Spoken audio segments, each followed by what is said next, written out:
Hello मेरे प्यारे बच्चों, कैसे हैं आप सब। आशा करती हूँ आप सब बहुत अच्छे होंगे। सो बच्चों, आज हमारी हिंदी व्याकरण की क्लास फर्स्ट का चैप्टर नंबर 2 स्टार्ट करते हैं।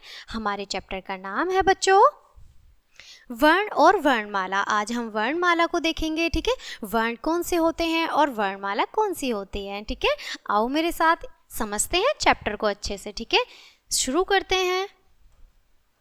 सबसे पहले हम देखेंगे सबसे छोटी ध्वनि, ठीक है। यहाँ पॉइंट दिए गए हैं, ठीक है। सबसे छोटी ध्वनि आवाज, आवाज वर्ण, ठीक है। सबसे छोटी ध्वनि कौन सी होती है? वर्ण होती है, ठीक है। और वर्णमाला और स्वर और व्यंजन, ठीक है। स्वर और व्यंजन, ठीक है। हम अपने चारों ओर विभिन्न प्रकार की ध्वनियाँ सुनते हैं, ठीक है। हम अपने चारों ओर विभिन्न प्रकार की ध्वनियाँ सुनते हैं, बहुत सारी आवाज़ें सुनते हैं, ठीक है। जो आवाज़ें, जो साउंड हमें सुनाई देता है वो ध्वनियाँ, ठीक है, कितने अलग अलग तरह की होती हैं, अलग अलग प्रकार की होती हैं, ठीक है। जब हम कुछ बोलते हैं तो हमारे मुख से भी कुछ ध्वनियाँ निकलती हैं, ठीक है। जब बच्चों हम कुछ बोलते हैं तो हमारे मुंह से भी, मुख से भी ध्वनियाँ निकलती हैं, आवाज़ें निकलती हैं, ठीक है। जैसे माँ, ठीक है, आ। तो बच्चों यहाँ दो चित्र दे रखे हैं, ठीक है। यहाँ पर दो पिक्चर शो हो रही हैं आपको, ठीक है। इसमें बच्चा और एक उसकी माँ है, तो उसमें बच्चा बोल रहा है माँ, वो माँ के लिए बोल रहा है, तो उसमें जो हमारी ध्वनि सुनाई दे रही है माँ करके आ रही है, ठीक है। और सेकंड पिक्चर है हमारी एक छोटी लड़की की जो रो रही है, वो कह रही है आ। तो यहाँ पर जब रोते हैं तो साउंड ऐसे ही निकलता है ना, आ। तो इस तरह से, ठीक है। आगे देखेंगे माँ की ध्वनि, ठीक है। अब हम सबसे पहले माँ की ध्वनि को देखेंगे। माँ की ध्वनि, जो माँ बोला गया है उसकी ध्वनि है बच्चों माँ जमा हलंत, ठीक है। आ चंद्र बिंदु वाला आ, ठीक है। तब माँ, माँ के ऊपर भी चंद्र बिंदु लगा हुआ है, तो माँ, इस तरह से माँ की ध्वनि आ रही है। फिर आएगा आगे आ, ठीक है। ये आ की ध्वनि है, जैसे आ जमा आ, ठीक है। आ से अनार वाला आ जमा आ डंडा लग के, ठीक है, मात्रा लगेगी हमारी, तो आ जमा आ, ठीक है। तो आ की ध्वनि हमारी इस तरह से सुनाई दे रही है, ठीक है। उपयुक्त ध्वनियाँ आवाजें ही वर्ण कहलाती हैं। जो ध्वनियाँ होती हैं, जो आवाज़ें होती हैं, वो आवाज़ें ही हमारी वर्ण कहलाती हैं, ठीक है बच्चों। इन ध्वनियों को और छोटा नहीं किया जा सकता है। जो ये बच्चों ध्वनियाँ निकलती हैं या ध्वनियाँ हमें सुनाई देती हैं, उन्हें और ज़्यादा छोटा नहीं किया जा सकता है, ठीक है। वर्ण भाषा की सबसे छोटी इकाई है बच्चों। जो वर्ण होता है, वर्ण हमारा क्या होता है? जो ध्वनियाँ हमें सुनाई दे रही हैं, और जो हमारा वर्ण है वो हमारी भाषा, जो हमारी भाषा होती है उसकी सबसे छोटी इकाई हमारा वर्ण है, ठीक है। भाषा की सबसे छोटी ध्वनि इकाई को वर्ण या अक्षर कहते हैं, ठीक है। वर्णमाला, अब बच्चों हम वर्णमाला पढ़ेंगे, ठीक है, अल्फाबेट्स, ठीक है। आप लोगों ने अल्फाबेट्स भी पढ़े होंगे, ओके। तो वर्णमाला को पढ़ेंगे अच्छे से। जब हम वर्णों को एक क्रम में लगा देते हैं तो एक वर्णमाला बन जाती है, अर्थात वर्णों के व्यवस्थित समूह को वर्णमाला कहते हैं, ठीक है। स्वर, अब देखेंगे बच्चों सबसे पहले स्वर यानी कि वॉवेल्स, ठीक है। जो वर्ण बिना किसी दूसरे की सहायता से बोले जाते हैं उन्हें स्वर कहते हैं। हिंदी में 11 स्वर होते हैं। हिंदी में कितने स्वर होते हैं बच्चों? 11 होते हैं। जैसे इंग्लिश में स्वर कितने होते हैं? 5 होते हैं। तो उस तरह से हिंदी में कितने होते हैं? 11 होते हैं, 11 होते हैं, ठीक है। आइए सबसे पहले हम अपने सुर पढ़ेंगे, ठीक है, स्वर पढ़ेंगे, ओके।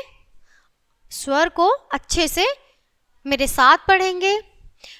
ए जमा आ, ठीक है। पहले ए, फिर आ, फिर छोटी ई, फिर बड़ी ई, छोटा ऊ, बड़ा ऊ, री, ए, आई, ओ, ठीक है। ये हमारे स्वर है बच्चों, ठीक है। अब पढ़ेंगे हम व्यंजन, ठीक है। व्यंजन देखिए, ठीक है। जो वर्ण स्वर की सहायता से बोले जाते हैं उन्हें व्यंजन कहते हैं। हिंदी में 33 व्यंजन होते हैं। हिंदी में बच्चों 33 व्यंजन होते हैं, ओके। अब हम व्यंजन पढ़ेंगे अच्छे से, ठीक है। कै, खे, गे, घे, डे, ठीक है। चे, छे, जे, झे, ये, ठीक है। डे, टे, ठे, डे, ड़े, अड़े, ठीक है। ते, थे, दे, धे, ने। पे, फे, वे, भे, मैं। ये, रे, ले, वे। शे, से, है, ठीक है। ये हमारे व्यंजन है बच्चों। आगे हम देखेंगे अन्य आगत वर्ण, ठीक है। अन्य आगत वर्ण देखेंगे अब हम डे और ड़े, ठीक है। यहाँ पर बिंदु जो लगा हुआ है नीचे, तो ये इन बिंदुओं की वजह से अन्य आगत वर्ण बन जाएंगे। ओके, इन्हें भी याद रखिए। अब बच्चों यहाँ पे कुछ पॉइंट दिए गए हैं, इन्हें भी याद रखिए, ठीक है। कुछ ध्वनियां ऐसी हैं जो न तो स्वर हैं न ही व्यंजन है। बच्चों कुछ ध्वनियां ऐसी होती हैं ना तो वो स्वर में आती हैं और ना ही व्यंजन में आती हैं, ठीक है। कुछ संयुक्त वर्ण ऐसे होते हैं जो दो वर्णों के मेल से बने हैं, इन्हें लिखने का रूप भी अलग होता है बच्चों, ठीक है। आगे देखेंगे कौन से होते हैं वो। सबसे पहले देखेंगे बच्चों अनुस्वार, ठीक है। अनुस्वार जो हमारे वर्ण होते हैं, ठीक है।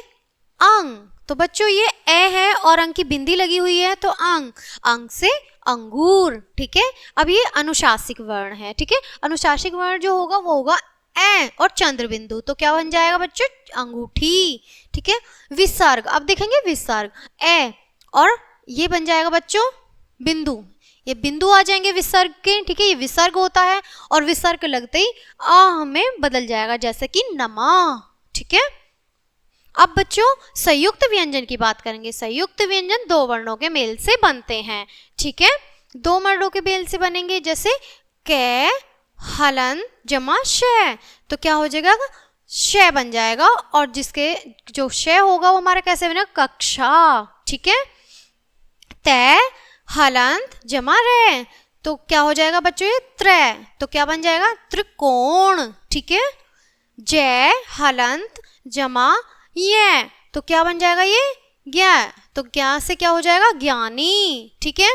शय, हलंत जमा रे, तो क्या बन जाएगा, शय, तो श्रेय से श्रीमान, ठीक है। तो बच्चों आइए दोहराएं, यहाँ पे कुछ पॉइंट दिए गए हैं, ठीक है। वर्ण भाषा की सबसे छोटी इकाई है, अभी हमने अपने पाठ में पढ़ा था, जो वर्ण है वो भाषा की सबसे छोटी इकाई है, ठीक है। वर्णों के व्यवस्थित समूह को वर्णमाला कहते हैं। वर्ण दो प्रकार के होते हैं, स्वर और व्यंजन, ठीक है। अंग को अनुस्वार और आ को विसर्ग कहा जाता है, ठीक है। आई होप आपको चैप्टर बहुत अच्छा लगा होगा, एंजॉय किया होगा, अच्छे से समझ आया होगा। सो बच्चों ये चैप्टर यहीं फिनिश करते हैं, मिलते हैं आपसे नेक्स्ट चैप्टर में नेक्स्ट वीडियो के साथ। तब तक के लिए bye bye and thanks for watching.